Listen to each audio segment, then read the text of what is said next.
귀하고 아름다운 찬양 진심으로 감사합니다.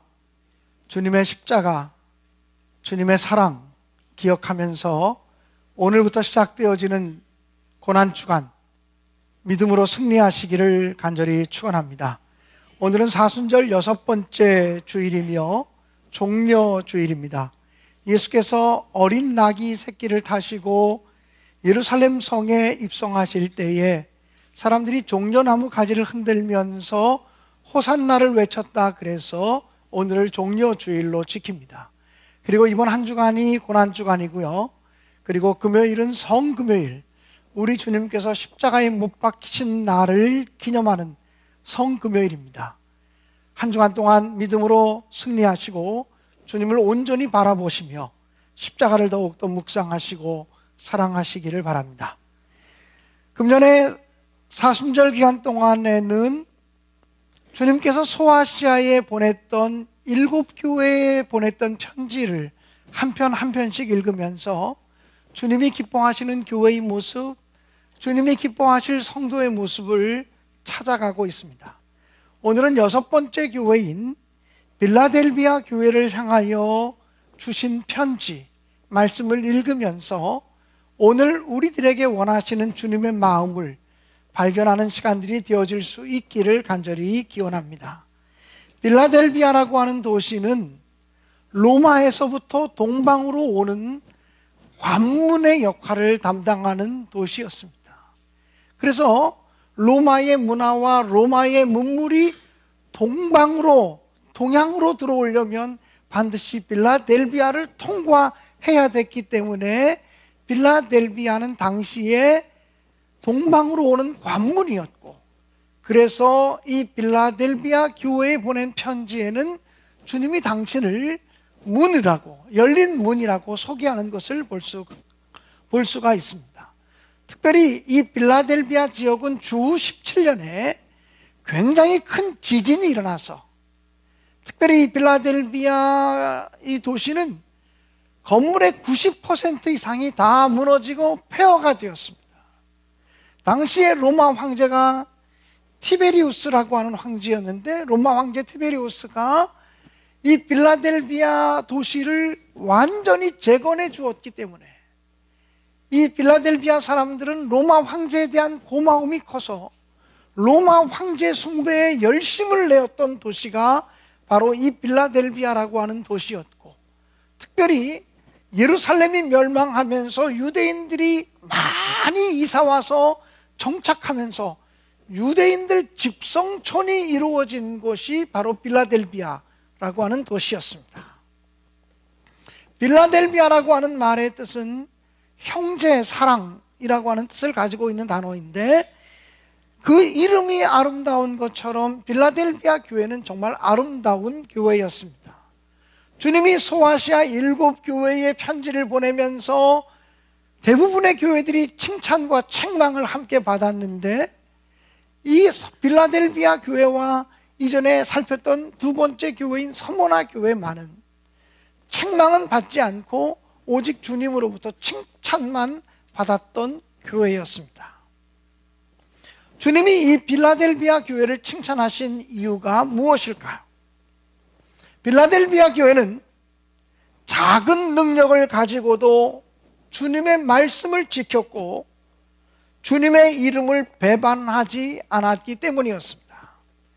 빌라델비아 교회는 정말 작은 능력밖에 없는 교회였습니다. 교인 수도 많지 않았고 예산도 적었고 교회도 적었고 교인들의 구성원들도 사회적으로 지위가 있거나 명예나 권력이 있는 사람들이 없는 교회였습니다. 그러니까 사회적으로 본다면 보잘것없는 교회였습니다. 별 볼 일 없는 사람들이 모인 교회가 이 빌라델비아 교회였습니다. 그런데 빌라델비아 교회는 작은 능력을 가지고도 주님의 말씀을 지켜내었습니다. 그리고 주님의 이름을 배반하지 않아서 주님으로부터 큰 칭찬을 받았습니다. 당시 유대인들은 예수 믿는 사람들을 철저하게 핍박하고 박해했습니다. 빌라델비아 교회는 소아시아의 다른 교회들처럼 무엇보다 먼저 로마로부터 무자비한 박해와 핍박을 받았습니다. 로마 황제 숭배에 참여하지 않으면 엄청난 핍박을 당하던 시절이었기 때문이었습니다. 조금 전에 말씀드린 것처럼 주 17년에 빌라델비아에 큰 지진이 나서 전체 도시 건물의 90% 이상이 무너졌을 때 티베리우스 황제가 빌라델비아라고 하는 도시를 재건해 주었기 때문에 이 빌라델비아 사람들은 로마 황제에 대한 고마움 때문에 잠시 동안 그 도시를 황제의 이름으로 부르기도 했고, 그리고 로마 황제 숭배에 열심을 내었기 때문에 로마 황제 숭배에 참여하지 않는 그리스도인들을 무자비하게 핍박하고 무자비하게 박해했던 지역이 바로 빌라델비아라고 하는 지역이었습니다. 따라서 빌라델비아 교회는 예수 믿는다는 이유 때문에 로마 정부로부터 말로 다할 수 없는 핍박과 박해를 받았고, 그리고 당시에 그 사회의 주류층인 유대인들로부터도 큰 핍박을 받았습니다. 유대인들은 예수를 구주로 고백하는 기독교인들을 배척해서 유대인의 회당에조차 들어오지 못하게 만들었고, 기독교인들이 비록 유대인이라고 할지라도 그들을 유대인 취급하지 않았고, 그들과 함께 장사도 하지 않고 같이 계약도 맺지 않고 그들과 함께 교제도 하지 않았기 때문에 당시 빌라델비아에 있는 그리스도인들은 경제 활동을 할 수가 없었고 사회 활동을 할 수가 없이 왕따당하고 소외당했다라고 하는 것입니다. 그런데 그런 사회적인 분위기 속에서도 빌라델비아 교인들은 예수님 믿는다는 이유 때문에 스스로 가난한 자가 되는 것을 선택했습니다. 스스로 박해받는 자리에 놓이는 것을 선택했습니다. 믿음으로 고난을 선택했다는 것이죠. 잠시 죄악의 낙을 누리는 것으로 만족하지 않고 지금 잠시 이 세상에서 잘 살기 위해서 타협하고 그리고 신앙을 팔아먹지 않았다는 것입니다. 작은 능력을 가지고도, 이 작은 능력이라고 하는 단어가 헬라어 원문을 참조해 보니까 능력이라고 말할 수도 없는 능력이라는 것입니다. 너무나 그 능력이 작아서, 너무나 그 능력이 부족한 것이라서 이게 무슨 능력이라고 얘기할 수도 없는 그런 능력을 가지고 있는 교회가 빌라델비아 교회였다는 것입니다. 그런데 그렇게 작은 능력을 가지고도 주님의 말씀을 지켜내었습니다. 무슨 한이 있어도 하나님 말씀은 지키며 살 거야. 무슨 한이 있어도 하나님의 명령은 순종하며 살 거야. 이것이 빌라델비아 성도들의 믿음이었다는 것입니다. 그리고 그들은 어떤 경우에도 주님의 이름을 배반하지 않았기 때문에 소아시아에 있는 7 교회들 가운데서 가장 영광스러운 칭찬을 받게 되었다는 것입니다. 또 빌라델비아 교회는 주님의 인내의 말씀을 굳게 지켰다라고 성경은 얘기하고 있습니다. 빌라델비아가 인내하면서 주님의 말씀을 지켰다라고 하는 것은 무슨 말이냐면 끝까지 버텼다라고 하는 거예요. 그들이 무슨 그 상황을 변화시킬 수 있는 능력이 있는 것도 아니고 그들이 힘쓰고 애쓰면 무엇이 변화될 것도 아니지만 주님의 이름을 위해서 버텼다, 주님의 영광을 위해서 버텼다라고 하는 것입니다. 사랑하는 여러분, 때를 따라서는 버티는 것도 믿음입니다. 버티는 것도 신앙입니다. 포기하지 않고 낙심하지 않고 절망하지 않고 배반하지 않고 어떤 어려움이 있어도 난 버텨낼 거야. 이것이 믿음이라는 것입니다. 사랑하는 여러분, 우리가 이 세상에 나가서 직장 생활을 하고 사회생활을 할 때도 어떤 때는 하루에도 12번씩 사표를 내고 싶을 때가 있을 것입니다. 나 저런 상사와 일하고 싶지 않아. 저런 동료들과 함께 일할 수 없어. 그리고 모든 것을 포기하고 싶을 때가 굉장히 많을 것입니다. 그때마다 포기하고 싶은 마음이 들 때마다 사표 써서 던지고 나면 그 집이 어떻게 되겠으며 그 가정이 어떻게 되겠으며 자녀들이 어떻게 되겠습니까? 여러분, 버티는 것이 삶이고 때를 따라 버티는 것이 신앙이고 버티는 것이 인생이라고 하는 사실을 잊지 마시기를 주님의 이름으로 축원합니다. 요즘 사람들을 보면 죄도 쉽게 짓지만 죄를 짓고 나서 버티는 힘도 없는 것 같아요. 왜 이렇게 쉽게 목숨을 끊어요? 하나님이 주신 생명을 왜 이렇게 쉽게 자기가 정리하냐고요. 자기 인생의 주인이 자기인 것인 양 착각하며 목숨을 버리는 사람들, 여러분, 그 사람들 정말 안타깝게 그지없습니다. 사랑하는 여러분, 때를 따라 우리가 죄질 수 있어요. 그래도 회개하고 돌이키려는 마음을 가지고 다시 정직하게, 다시 진실하게 살려는 마음을 가지셔야지, 버티지도 못하는 힘을 가지고 있으면서 왜 죄를 짓고 왜 잘못된 길로 가냐 말입니다. 사랑하는 여러분, 이 빌라델비아 교회는 작은 능력을 가지고 있는 교회지만 하나님의 말씀을 지키려고 했었고, 주님의 이름을 배반하지 않으려고 힘썼고, 끝까지 인내하며 버텼기 때문에 주님으로부터 가장 놀라운 칭찬을 받게 되었다는 것입니다. 여러분, 역사를 보면요, 소아시아 7교회들은 차례로 다 없어져 버리고 말았지만 빌라델비아 교회는 세계 제1차 대전이 끝날 때까지 그곳에서 그냥 예배를 드렸습니다. 지금은 다른 교파로 넘어가서 예배를 드리고 있습니다만, 지금도 성지 순례를 하면 빌라델비아 교회만이 온전하게 보존된 것을 볼 수가 있습니다. 작은 교회, 힘도 없는 교회, 능력도 없는 교회, 별거 아닌 사람들이 모인 교회 같은 교회였지만 그 교회만이 가장 오랫동안 역사 속에서 1900년 이상 그 명맥을 유지하며 하나님께 영광 돌리는 교회로 살았다라고 하는 사실입니다. 사랑하는 여러분, 이 빌라델비아 교회를 향해서 주님은 당신은 열린 문이라고 말하면서, 주님이 열면 닫을 사람이 없고 주님이 닫으면 열 사람이 없는 그분이 말씀하신다고 이야기하고 있습니다. 사랑하는 여러분, 주님은 빌라델비아 교회의 열린 문이 되시길 원하셨습니다. 그들이 주님의 이름을 지켰기 때문에 주님도 그들을 지켜주겠다고 그렇게 말씀하셨습니다. 너희들이 나의 명예를 지켰은즉 나도 너희를 지켜주리라. 나도 너희들의 가정과 너희들의 삶과 너희들의 인생과 너희들의 장래를 지켜주리라고 그렇게 말씀하고 있는 것입니다.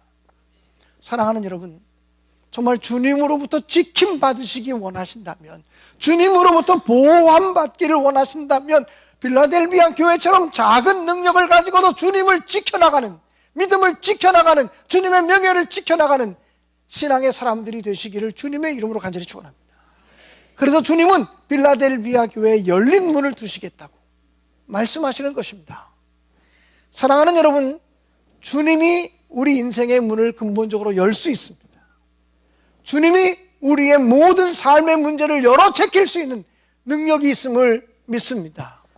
열린 문은 사실은 예수 그리스도 자체이십니다.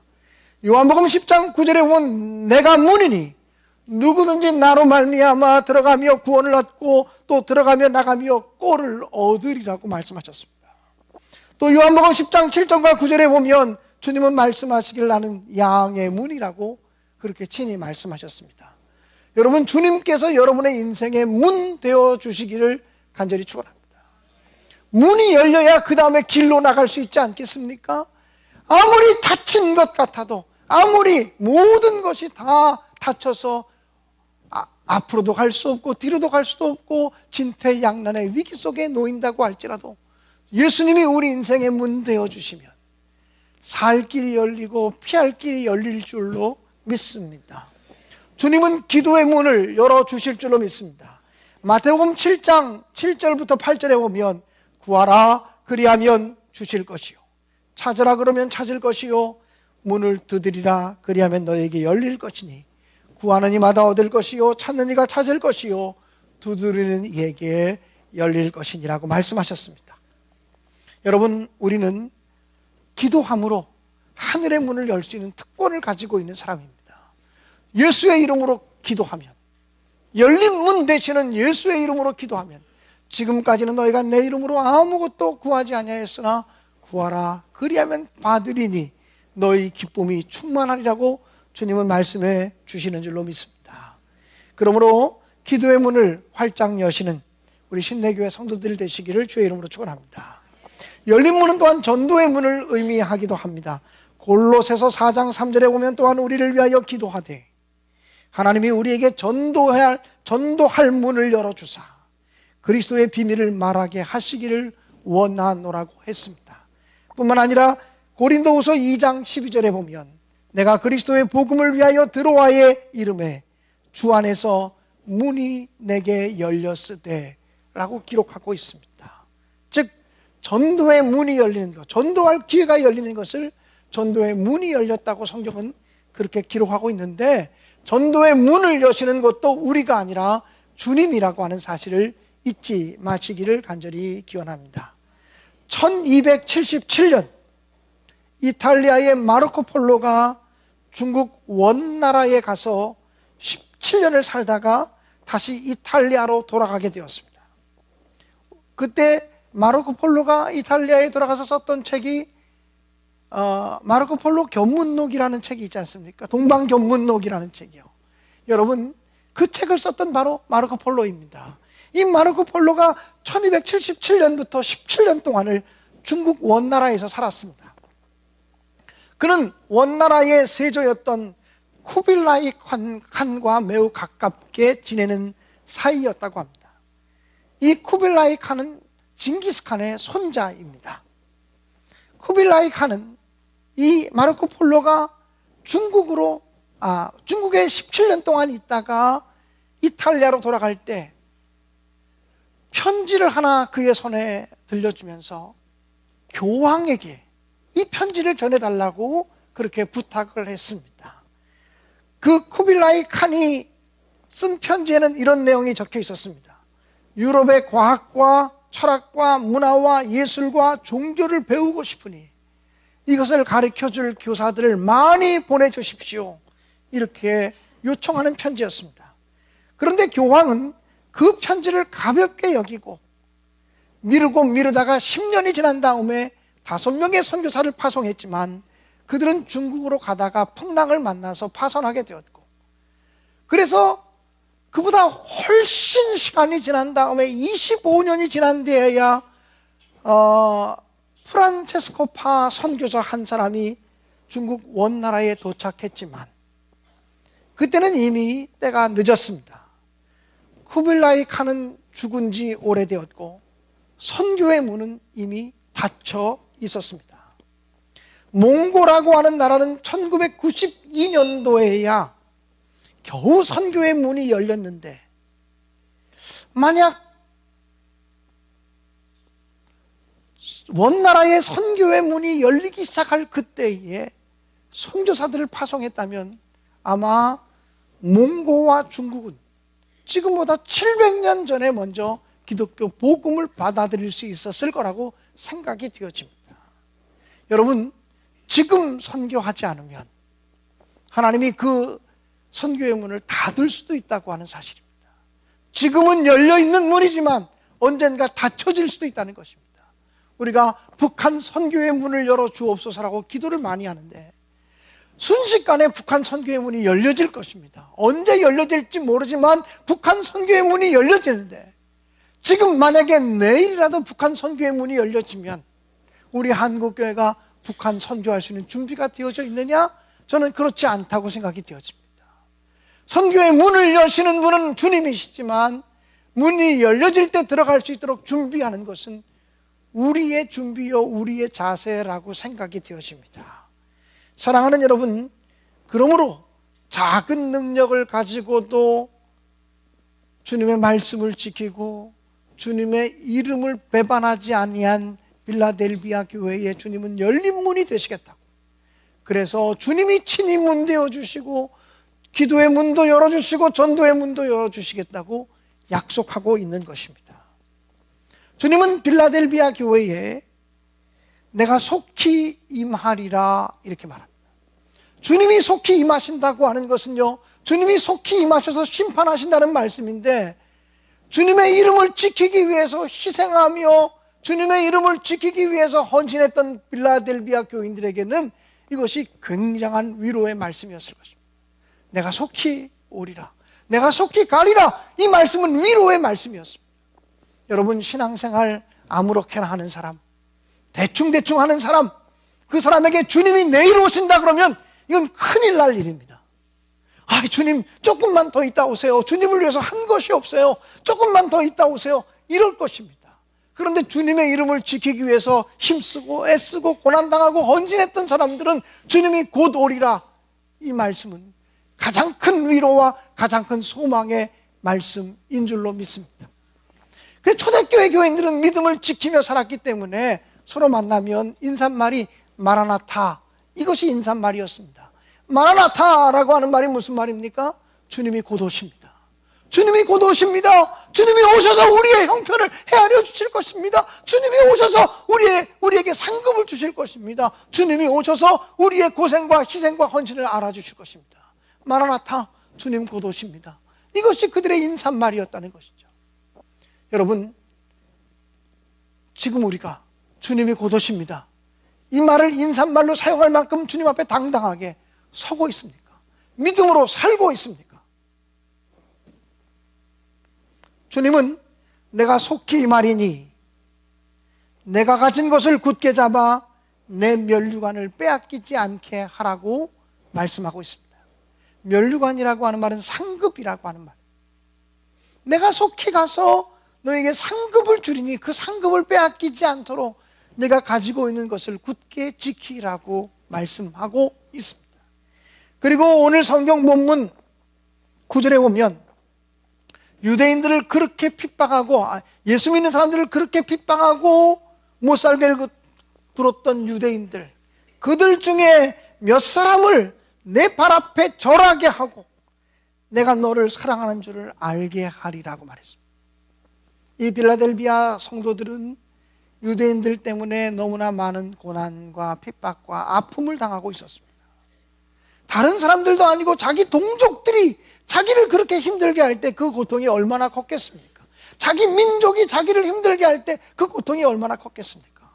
그런데 주님은 내가 속히 가서 그 유대인들, 너희를 핍박하는 유대인들 가운데 몇 사람을 너희 발 앞에 절하게 하고 너희 발 앞에 굴복시키게 함으로 하나님이 살아계심을, 믿음 지키기를 정말 잘했다라고 하는 것을 증명할 수 있는 사건을 만들어 주겠다고 이야기합니다. 그리고 더 큰 시험이 올 때 장차 올 시험의 때를 면하게 해주겠다고 말합니다. 지금 믿음으로 승리하면 앞으로 더 큰 시험, 더 큰 고난이 오지 않도록 막아주시겠다고 주님이 약속하고 있는 것입니다. 사랑하는 여러분, 그리고 주님은 빌라델비아 성도들에게 이기는 자에게는 성전의 기둥이 되게 하겠다고 약속하셨습니다. 이 빌라델비아 사람들은 큰 지진을 경험했던 사람이기 때문에 집이 무너지고 기둥이 무너지는 것을 너무나 많이 경험했습니다. 그래서 그 다음에 집을 지을 때는 튼튼한 기둥, 내진 설계에 의한 튼튼한 기둥을 세우려고 힘썼기 때문에 기둥의 소중함을 알고 있는 사람들이었습니다. 그래서 주님께서는 이기는 그 사람들에게는 내가 성전의 기둥이 되게 하겠다, 하나님의 성전에서 기둥 같은 일꾼으로 삼아주겠다라고 하는 약속입니다. 사랑하는 여러분, 우리 신내교회 여러분 한 사람 한 사람이 놀라운 기둥 같은 믿음의 사람이 되시기를 주님의 이름으로 간절히 축원합니다. 예전에 우리 교회에서 멀지 않은 태능에 가면 기독교 대한장로회에 속한 교단 중에 태능장로교회가 있습니다. 기장교회입니다. 그런데 그 교회가 예전에 교회를 건축하게 되었다고 합니다. 교회를 건축하는데 그 60년, 70년대 초반입니다. 70년대 초반쯤에 교회를 건축하는데 교회를 건축할 때 돈이 없었습니다. 건축원금이 없었어요. 그래서 교인들이 그 당시에 어떻게 건축원금했냐면 여자분들이 머리를 길러서 머리를 잘라가지고 머리를 팔아서 건축원금을 했습니다. 요즘 젊은 사람들은 이해할 수가 없을 거예요. 1960년대, 70년대만 해도 머리카락 잘라서 팔아가지고 살고 그럴 때가 있지 않았습니까? 교회 성도들이, 여성교회 성도들이 머리를 길러서 일정한 정도의 머리가 길러지면 머리를 잘라서 팔고 그랬습니다. 그래도 성전 건축 헌금을 다 감당할 수 없게 됐을 때 그 교인 중에 24명이 자기들의 피를 팔았습니다. 요즘은 헌혈하지만 예전에는 피를 팔 때가 있었지 않습니까? 그 자기들의 피를 판 돈을 가지고 성전 건축헌금을 바쳤습니다. 그래서 그 교회는 교회를 건축할 때 교회 기둥을 24개를 세웠습니다. 우리 교회는 24혈주 위에 세워진 교회다. 24개의 피기둥 위에 세워진 교회라고 말했습니다. 여러분, 자기의 피를 뽑아서 파는 것도 한계가 있을 텐데 피를 팔아서 얼마나 건축헌금을 했을까요? 크지 않았을 거라고 생각이 되어져요. 그것 가지고 교회를 다 지을 수 없을 만큼 부족한 것이었다고 생각이 되어져요. 그렇지만 피를 뽑아서라도, 피를 팔아서라도 하나님의 교회를 세워야 되겠다고 생각했던 태릉 장로교회의 24명의 헌신자들, 그들을 기념하면서 그 교회는 교회를 세울 때 24개의 기둥을 가장자리로 쭉 만들어서 우리 교회는 24혈주 24개의 피기둥 위에 세워진 교회라고 그렇게 이름을 붙였다는 것이죠. 사랑하는 여러분, 오늘 주님은 이렇게 말씀하십니다. 이기는 자들에게는 성전의 기둥이 되게 하겠다. 그리고 그 기둥 위에 내 이름을 기록하겠다고 말씀하고 있는 것이죠. 사랑하는 여러분, 우리가 빌라델비아 교회처럼 또 빌라델비아 교회 성도들처럼 작은 능력을 가지고도 주 앞에 충성할 수 있기를 간절히 바랍니다. 내게 능력이 없다고 말하지 말고, 내가 가진 것이 없다고 말하지 말고, 내가 재능이 없다고 말하지 말고, 내가 있는 것으로 최선을 다하여 주 앞에 드리고 헌신하고 충성하면 그 다음 하나님이 이루실 것이고, 하나님이 축복하실 것이고, 하나님이 문 열어주실 것이고, 하나님의 역사가 임하실 것에 대해서 의심 없이 신뢰하면서 작은 능력을 가지고도 충성하고 헌신함으로 성전 기둥되는 놀라운 역사가 우리 모두에게 임하시기를 주님의 이름으로 간절히 축원합니다.